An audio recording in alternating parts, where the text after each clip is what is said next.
Yeah. All right. What is going on, guys? Happy New Year. This is the Bogey Free Podcast with your host, Evan Cheney. Today, joined by Matt Jones and DFS. Jimmy, how you doing today, guys? What's up, man? Doing great. Happy New Year. Yeah, Happy New Year. It's brand new year, ready for another profitable year, hopefully, and some DFS golf. I'm excited that we already swung back. It's like the shortest off season in the history of sports. It's pretty great. That Oh, is man, one of the you're blessings telling of PGA. Yeah, it is. It is great. I actually enjoy kind of grinding the NFL season. I had a good NFL year this year, but I am fully ready to be back into golf mode. And we got like 40 weeks of it. We have the Yep. big one and done contest that it's going on this year through Gup's website. So I'm just ready for golf in general to come back around. So I'm fired up to get into this Hawaii tournament. Yeah, this week we have the Sentry Tournament of Champions played at the Plantation Course at. Excuse me if I get this whole pronunciation mixed up, but Kapalua. That was my attempt at that. Never change, Kapalua. Evan. Never Yeah, change. Kapalua. Kapalua. Yeah, the Tomato. Louis Oosthuizen. That was the other gem. Yeah. Oosthuizen. Yeah, so we have tournament this week. I'll start off with you, Matt. What stats, or describe the course for a brief moment, then talk about the stats that we'll be looking at for this course. Yeah, sure. I mean, it's a par 73, which is a bit odd. Sort of makes it into the low scoring affair that we've come to love here. I think it's been been played here since '99, I think. So we have a ton of data here. And yeah, I mean, the scores typically the last couple of years, winning score has been -20s for 30 under for Spieth that one year. So yeah, it's I don't know, Jimmy, what are your key stats here that you're looking at? For my model this week, so mine's going off of fantasynational.com, but my model this week is heavy on birdie and DK points. And then it's strokes gained approach, strokes gained putting are both really heavy. A little bit of strokes gained off the tee, and then I sprinkle in just a little bit of wedges, driving distance, double bogey avoidance, because this is kind of like a horse race, and if you make a double out here, you're kind of screwed. But that's about it. Nothing too crazy.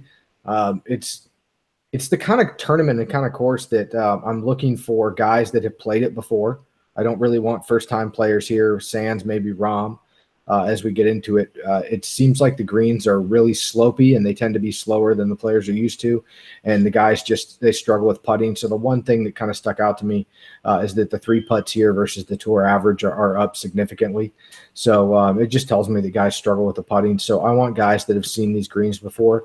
I don't even care if they played well or not here before, as long as they've played it before. So I think a lot of the hype around the Virgin guys this week is I'm going to be kind of at odds with that to some degree. But that's kind of my take on the course. Otherwise, if you're playing well, this course can be had for sure. Yeah, and I think it's an interesting week from the standpoint of not a ton of sort of recent form. There's a few things that you can latch onto between the Hero and the Australian PGA, I guess, if you want to, but it's been a few weeks for most of these guys. So it'll be interesting to see how all of that shakes out for the team recent form fellas out there. For sure. Yep. All right, so we'll just start talking about our golfers here. We'll start with the 10K and up guys. Here we have Justin Thomas, Jordan Spieth, Ricky Fowler, Dustin Johnson. And really, in my opinion, Justin Thomas is there's never any locks in these things for sure, but Justin Thomas is probably going to be the highest owned golfer and the guy with the most upside in this tournament. I think Justin Thomas has plenty of upside. He is not going to be the highest owned golfer at all. The highest owned golfer is going to be Spieth or DJ, probably Spieth then DJ. But I think 11-1 with kind of the pricing at the bottom, there's nobody there.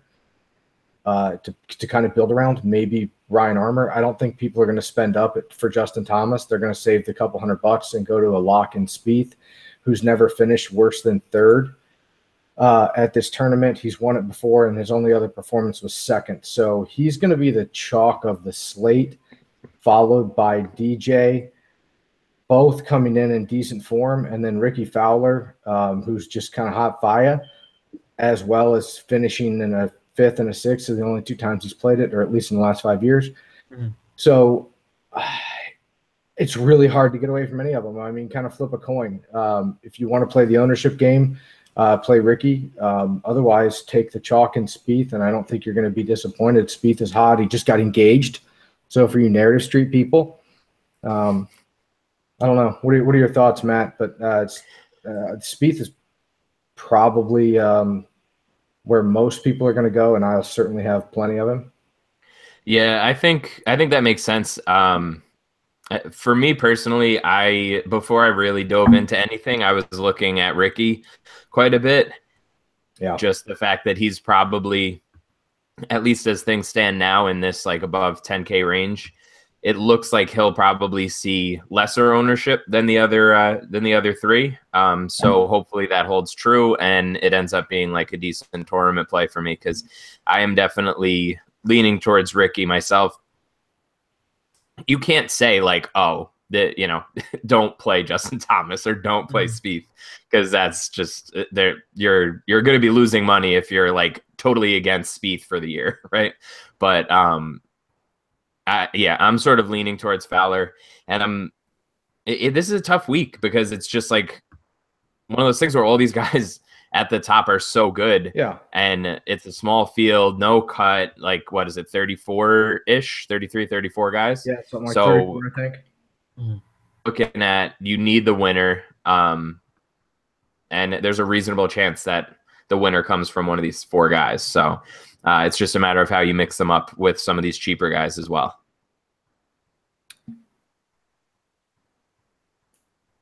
Yeah. But as we keep... Okay. I guess, yeah, I agree with you there. The only thing is, I guess the only edge that I'm aware of between all of these four guys is that from non-stat side is Dustin Johnson flew out a week and a half early or a week early to get acclimated. That might mean party. I don't know. I'm pretty sure he took Paulina and the clan. Mm-hmm. But, if you give an edge to a guy who's previously won the tournament before, I mean, maybe Dustin. Also, he's the cheapest. He'll be probably second highest owned. But there is something there, several time zones away. He's not, flying over there after a New Year's on the mainland. He had New Year's there. So, if you kind of factor in holiday and then travel and then tournament, maybe he gets a little bit of a bump because the other guys aren't there yet. Not sure. Maybe they are, maybe they aren't. But that's a little bit of narrative street for you. Yeah, that works for me. Yeah, I mean, better adjusted to the time difference. Yeah. So that should definitely be an advantage for Johnson to some extent. Is that all you guys have on these 10K guys, or you want to go to the 9K? Yeah, I think you spread it out a little bit and take a stand somewhere, but make sure you have, if you're going to make multiple lineups, make sure you have a little bit of exposure to at least a couple of these guys. Mm-hmm. All right, so we'll move on to our 9K guys, where we have Hideki Matsuyama, John Rahm, Brooks Koepka, and Mark Leishman. Jimmy, I'll start off with you. Who are you looking at in this price range? And yeah, who stands out the most? I think Decky is probably the kind of under the radar best play in the in this area. I think they'll all probably see roughly similar ownership, but Decky will probably go a little under owned because he's the most expensive of the 9,000 guys, and his average finish is 2.5 here. He's in the last five years he's played it. He has a third and a second, but he's kind of coming in under the radar a little bit. Rahm just kind of came off the win in the European Tour. Brooks, Brooks is hot as well. He'll probably be the most popular of this category, but I think Decky is where I'm going to go and just hope that he outscores the other two guys, and he's shown that he likes the course. Rahm is maybe the only guy that's never played the course that I'm not concerned about because he's shown all last year that it doesn't matter. He doesn't need to play courses first. He can compete. So Leishman is the one that I'll probably not have any of, which is a little scary since Australians have done well on this windy track before. But I don't think I'll have any Leishman this week. Mm-hmm. Yeah, and speaking of the wind, as of now, it does look like it's going to be whipping a little bit. I think all 4 days look like they're going to be over 20 miles an hour at certain points in the day. So I might have more Leishman. Something to consider there. Yeah. Preface all these picks with this is Monday night, and the weather's yeah, for sure. Mm-hmm.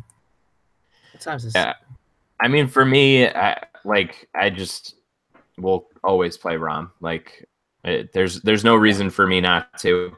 Like you said, he's never played here before thing definitely doesn't faze me with him after the year that he put together last year. I kind of like Leishman. He's coming off a good finish at the Australian PGA compared to some of these guys who have taken, month and a half off. Basically took the whole fall swing off a lot of these guys. It's nice to see him have a good finish recently. I'll definitely have Rahm. I think I'll probably fade Brooks. I know that's not like I have to take a stand somewhere. I know it's not probably the best play, but I'll probably have the least Brooks out of anybody above 9K. That's kind of where I'm at right now. For what it's worth, before you make your final decision on no Brooks, in my like sort of home built optimizer, he comes up in every one of the optimal lineups. I don't know how high I'm going to be on him either, but my optimizer just loves him and can't get away from him. So for whatever that's worth, there you go. He's definitely got to be a good value then. Yeah, he pop up so many times. He's been playing well too, and he's played this course before. Done well on it. All right, fine. I'll play him a little bit. I mean, at that point, you got to give him some exposure. Yeah, no, I don't, not like a complete fade. I just think out of anybody 9K and up, he would probably be lagging behind most everybody else for me personally. But I've made dumb decisions before. You guys have heard me talk about sports, so it happens. Good Lord. All right. If that's it for the 9K guys, we'll jump down to our 8s. Yeah. Where we have Harman Cantley, Xander, we have Kevin Kistner, Daniel Berger, and Pat Perez. Matt, I'll start off with you. Who are you on in this range? Come on, do we even have to play this charade? Like, it's Cantlay and Schauffele. Yeah. Like, it's always them. I don't care. That's just what I do. I mean, I'm nothing if not stubborn, and I will always play Cantlay and Schauffele. So no, it's smart because the process is definitely correct. Oh yeah, they're just goading all over the place. It's fine. It's gonna be. They're just going to smash. It's going to be perfect. So you're not concerned at all then about they've never having played the course in the small field? When you're that good, like those two guys, come on, that's fine. Everything's going to be fine. I feel like the dog in that meme with the house fire around him right now, but it's this is fine. It's fine. It's going to be perfect.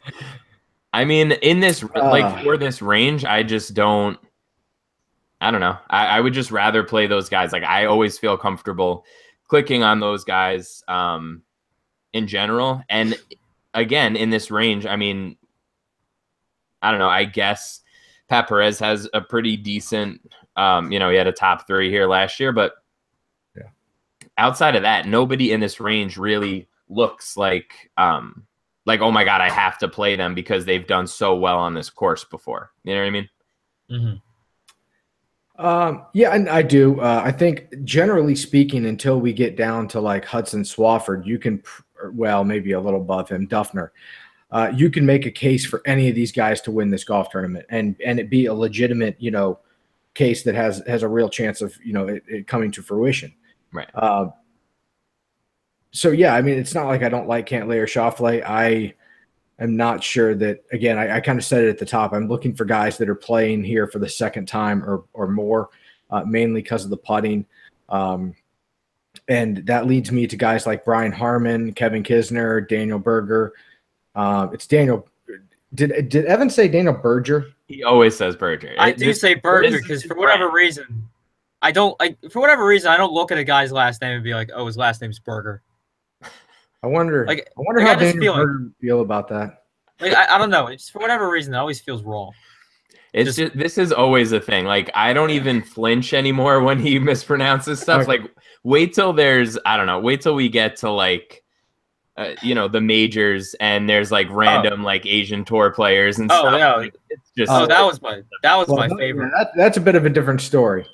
But anyway, anyway, my line of reasoning leads me away from Cantlay and Schauffele and to basically everybody else in this tier.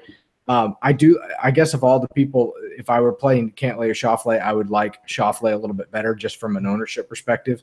Pat Perez is going to be the chalk of this tier. He's played well recently, and he has played well here in the past. I think Berger and Harmon and Kisner all have some experience here and are ready to, they've gotten the read of the greens. They kind of know what to expect here. And Harmon's kind of been on fire. I'm not a huge fan of him. He doesn't rate well in any of my stats, but he's got like the third or fourth best recent form in the field. And he's played this course before. And so he has an understanding of it, and he's going to be really low owned. Potentially single digit low owned, but probably like 10 to 13%, 14% owned. Mm-hmm. So, he's the type of guy that if his hot form continues in a small field like this, that you could gain a ton of leverage on the field. So I like some Brian Harmon exposure in GPPs this week. Are you guys playing cash? I'm not playing cash this week with this field. Oh no, in a 34-man field, I wouldn't play cash. Me either. I'm not. Yeah. But, yeah. No, I usually just find some head-to-heads. So everything I'm saying is just kind of viewed through a tournament lens here. Right. And that's a lot of the reason that I'm on Harmon is his projected low ownership with good recent form. Yeah, that's even though his course exactly history suggests he's not good here. Yeah, I mean that's exactly what you should be doing. Now, for whatever it's worth, Pat Perez does have quite a high probability, if you will, of getting a top 5 compared to other people in his close to that salary. So, for whatever that's worth. Yeah. I never play Brian Harmon. Like I just never do. I don't know why. He's not a sexy name.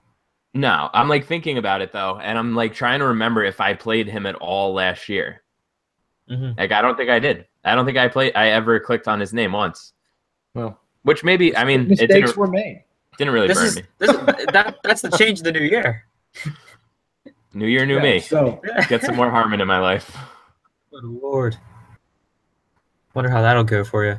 I think Brian Harmon makes for an interesting one and done this week too. Just for what it's worth. Noted. All right, so we'll move on to our next tier here, the 7K guys. I'm not going to go, name off everyone, but there is a particular name that I haven't heard of much, but I do really like him this week. But Matt, we'll start off with you in the 7K range. Who you on, and what stands out to you?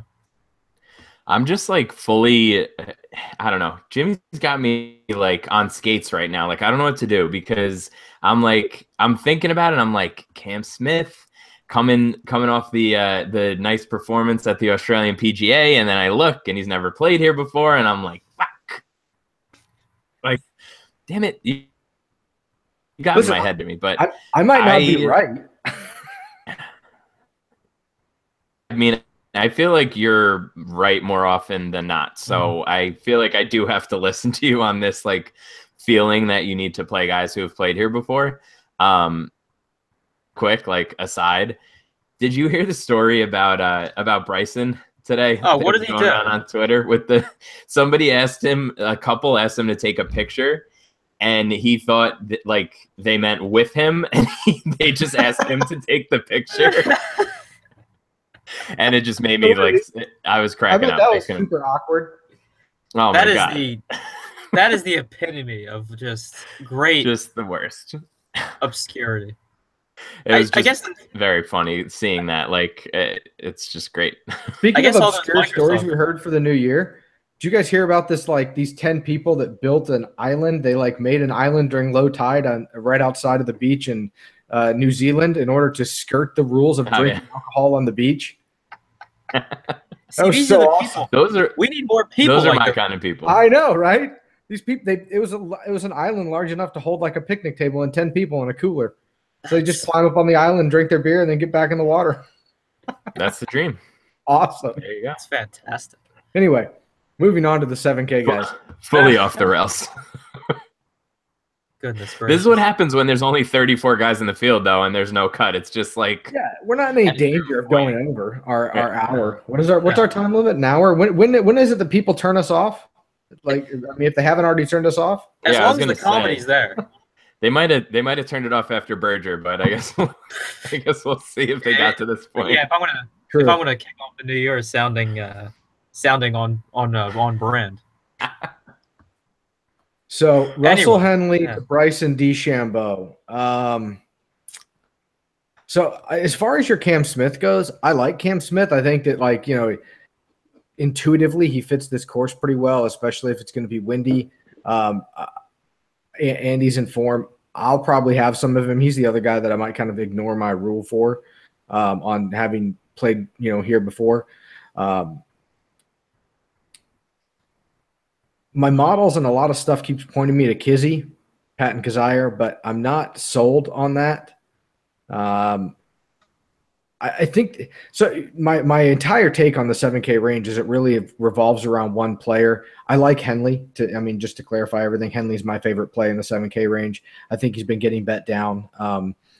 Just generally speaking, probably from like 55 or so odds. I think he's down to 45 or 40 now on most books.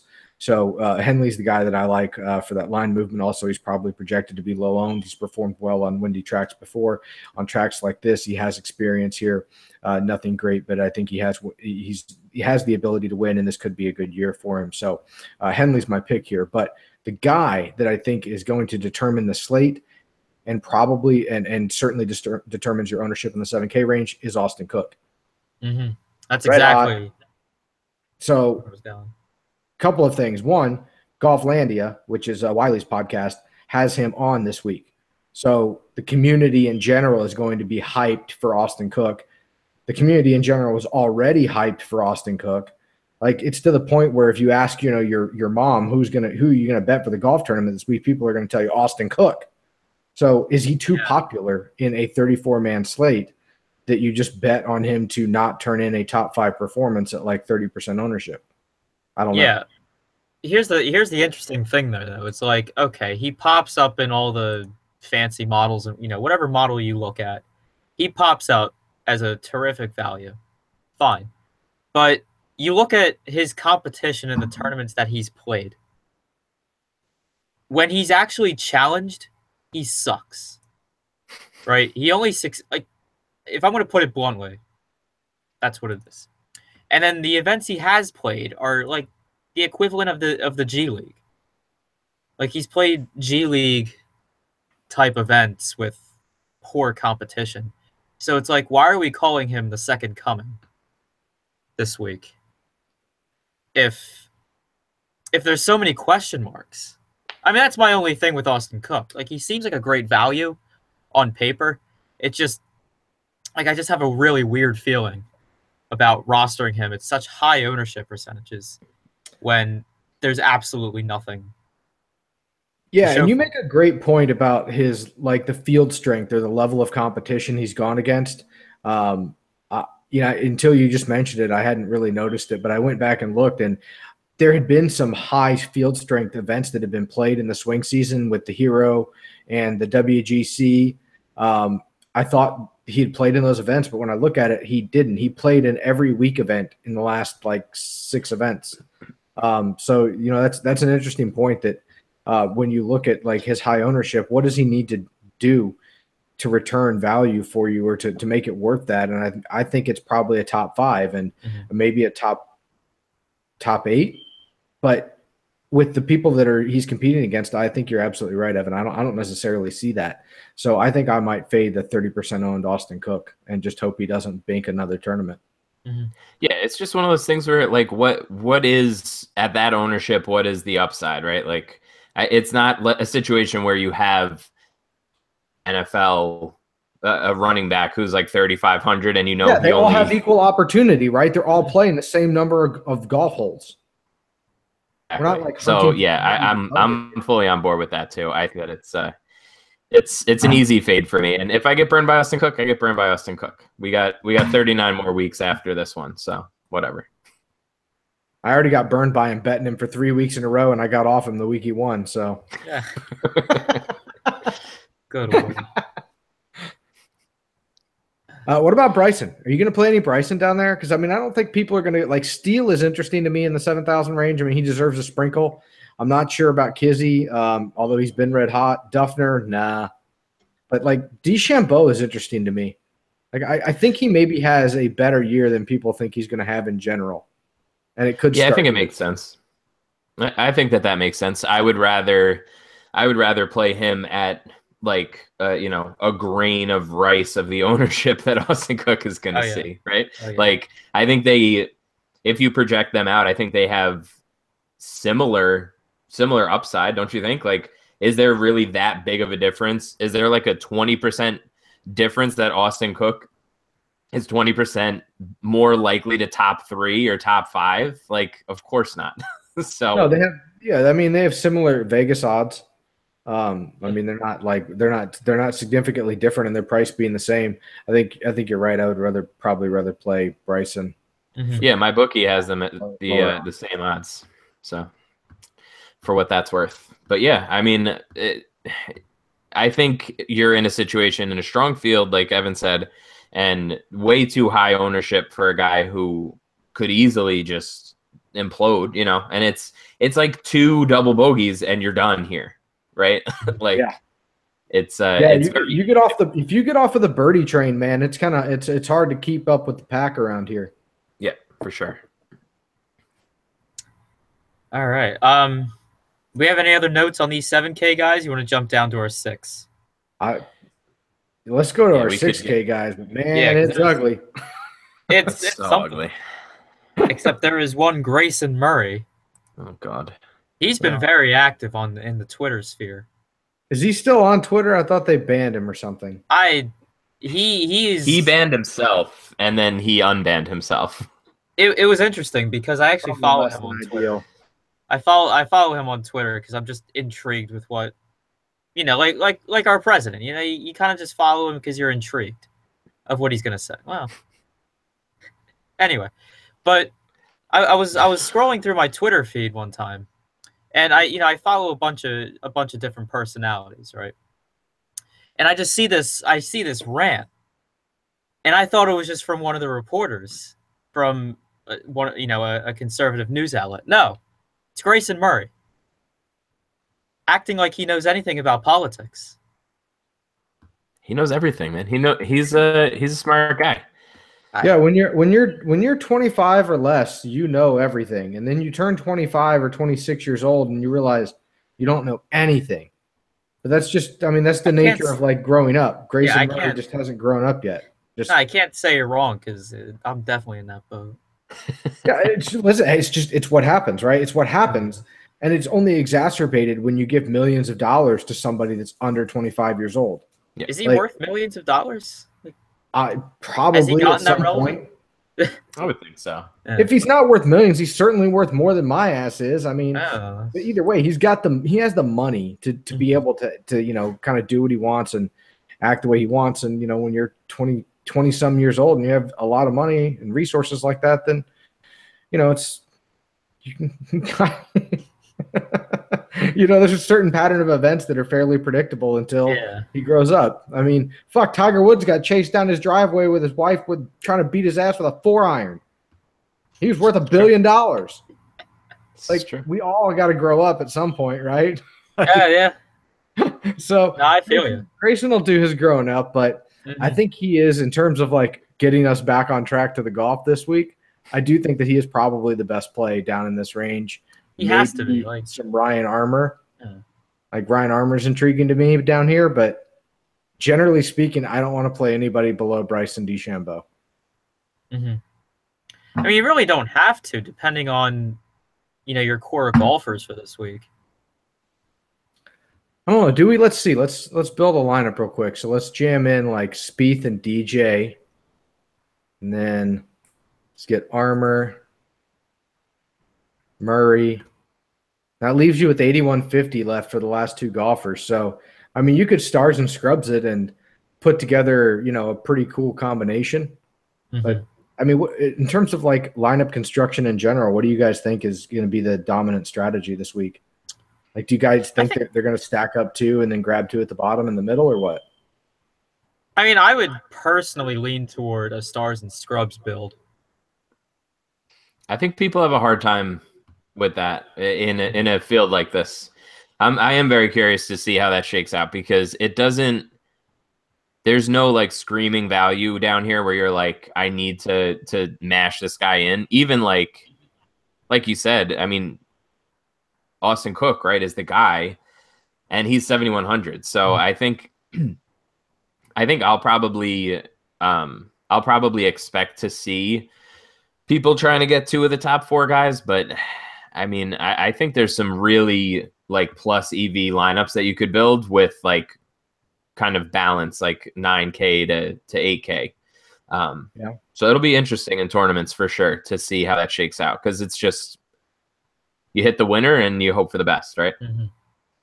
Yeah, I do think that you have to have the winner. I think you're absolutely right about that. If you don't have the winner this week, I don't think you're going to go anywhere at all in tournaments. I don't think that there's enough juice in the rest of the field in terms of birdies and scoring to get you there this week.